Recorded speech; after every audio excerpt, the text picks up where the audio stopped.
নমস্কার বন্ধুরা, আপনাদের সবাইকে স্বাগত জানাই আমাদের ইউটিউব চ্যানেলে। আজকের বিশেষ প্রতিবেদন। আজ আমরা তুলে ধরতে চলছি একটি অত্যন্ত জরুরি এবং আতঙ্কজনক ও হৃদয় বিদারক ঘটনা।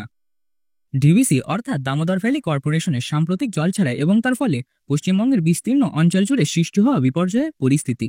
বন্ধুরা, এই ভিডিওটা শুধু খবর নয়, এটি একটি সতর্ক বার্তা। যদি আপনি পশ্চিমবঙ্গের বাসিন্দা হন, বিশেষ করে বাঁকুড়া, পুরুলিয়া, হাওড়া, হুগলি ও মেদিনীপুর অঞ্চলের, তাহলে এই ভিডিওটি আপনার জন্য একদম গুরুত্বপূর্ণ। গত কয়েকদিন ধরে ঝাড়খণ্ড ও পশ্চিমবঙ্গ জুড়ে চলছে টানা বৃষ্টি। এর মধ্যে ডিভিসির মাইথন এবং পঞ্চেত ড্যামের জলস্তর বিপদসীমার বাইরে বেড়ে গেছে। জলধারণ ক্ষমতা ছাড়িয়ে ডিভিসি বাধ্য হয়েছে এক বিশাল পরিমাণ জল ছেড়ে দামোদর নদীতে। প্রথম ধাপে প্রায় 2 লক্ষ কিউসেক জল ছাড়া হয়, তারপরে এর পরিমাণ আরও বেড়ে যায়। এই জলস্রোত পশ্চিমবঙ্গের একাধিক জেলা দিয়ে ধেয়ে আসে, যার ফলে একাধিক অঞ্চল ক্ষতিগ্রস্ত হয়। গ্রামের পর গ্রাম ডুবে যায় জলের তলায়। বন্ধুরা, ন্যাশনাল ডিজাস্টার কার্ড রিলেটেড যে কোনো আপডেট পেতে হলে আমাদের ইউটিউব চ্যানেলটি সাবস্ক্রাইব করুন। ভিডিওটি ভালো লাগলে একটি লাইক করুন, বন্ধুদের সঙ্গে শেয়ার করুন। এবার ফিরে আসি ভিডিওতে।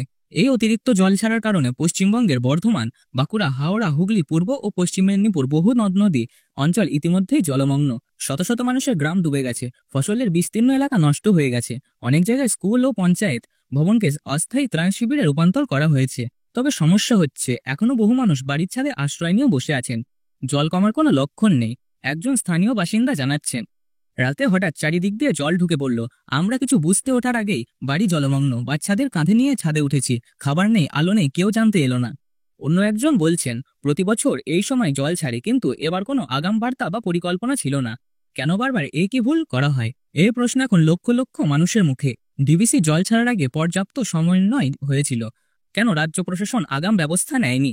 আবহাওয়াবিদরা জানাচ্ছেন, আগামী কয়েকদিন দক্ষিণবঙ্গ ও ঝাড়খণ্ডে আবারও ভারী বৃষ্টির সম্ভাবনা রয়েছে। অর্থাৎ ড্যামগুলোতে আবার জল জমবে, আবার জল ছাড়ার প্রয়োজন হবে। এভাবেই চলতে থাকলে পশ্চিমবঙ্গের দক্ষিণ পশ্চিম অঞ্চল জুড়ে ভয়াবহ বন্যার পরিস্থিতি ও আশঙ্কা প্রবল থাকবে। রাজ্য সরকার ইতিমধ্যে ডিভিসি কর্তৃপক্ষের সঙ্গে জরুরি বৈঠক করেছেন। ডিভিসিকে অনুরোধ করা হয়েছে একসঙ্গে বিপুল পরিমাণ জল না ছাড়তে। জেলাগুলোতে এনডিআরএফ ও সিভিল ডিফেন্স মোতায়েন করা হয়েছে।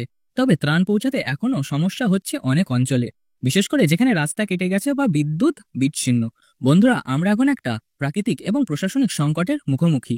এই ভিডিওর মাধ্যমে আমরা চাই সাধারণ মানুষ সচেতন হোক, সরকার যেন আরও দ্রুত কার্যকর পদক্ষেপ নেয় এবং আগামী দিনগুলিতে যাতে এরকম জল না ছাড়া হয় এবং আগামী দিনে যাতে বারবার এমন পরিস্থিতি তৈরি না হয়, তার জন্য সবার মধ্যে আলোচনা পরিবেশ তৈরি হোক। যদি আপনি নদীর ধারে থাকেন, দয়া করে নিরাপদ স্থানে চলে যান। নিজের বাড়ির বয়স্ক সদস্য ও শিশুদের রক্ষা করুন। সরকারি নির্দেশিকা মেনে চলুন এবং গুজবে কান দেবেন না। এই ভিডিওটি যদি আপনার জন্য গুরুত্বপূর্ণ মনে হয়, শেয়ার করুন আপনার বন্ধু এবং আত্মীয়দের সঙ্গে। কমেন্টে জানান আপনার এলাকায় কতটা ক্ষতিগ্রস্ত হয়েছে, প্রশাসনের সাহায্য পাচ্ছেন কি। আপনার একটি মন্তব্য আমাদের আরও সত্য তুলে ধরতে সাহায্য করে। সাবস্ক্রাইব করে আমাদের সঙ্গে জুড়ে থাকুন, কারণ আমরা ফিরছি পরবর্তী আপডেট নিয়ে।